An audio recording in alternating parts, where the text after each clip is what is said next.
Chers auditeurs, dans ce nouvel épisode, nous allons parler de la cartographie des processus en PME. Comment cartographier les étapes clés de votre entreprise sans jargon. Et surtout, pourquoi cela peut transformer la sécurité et la valeur de votre société. Pour beaucoup de dirigeants, la documentation des process rime avec complexité, consultant ou grand groupe.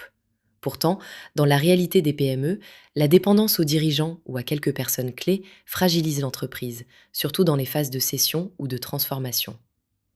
La première étape, ce n'est pas de tout cartographier, mais d'identifier vos vrais processus critiques. Ceux qui créent le plus de valeur, ceux qui présentent le plus de risques s'ils sont mal gérés, et ceux que seul le dirigeant maîtrise. Un bon point de départ, posez-vous la question, si je dois partir demain, où sont les points de rupture? Ensuite, privilégiez la simplicité.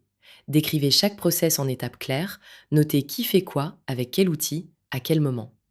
Demandez-vous quels sont les risques si une personne clé n'est plus là et notez les contrôles indispensables. Un tableau partagé ou un schéma simple suffit.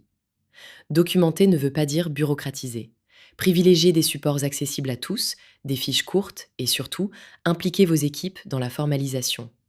On évite le copier-coller des modèles tout faits et on révise régulièrement les documents avec les retours du terrain. Enfin, une bonne cartographie devient un argument fort en cas de cession car elle rassure les repreneurs et crédibilise la transmission. Mais attention à ne pas tomber dans l'excès. L'essentiel, c'est l'utilité pour l'entreprise, pas l'épaisseur du dossier. Pour résumer, cartographier ces process, c'est à la fois sécuriser votre entreprise et la rendre plus attractive. Si cela vous tente d'aller plus loin, partagez cet épisode ou venez découvrir notre guide complet sur le blog ou contactez Scale to Sell pour vous accompagner.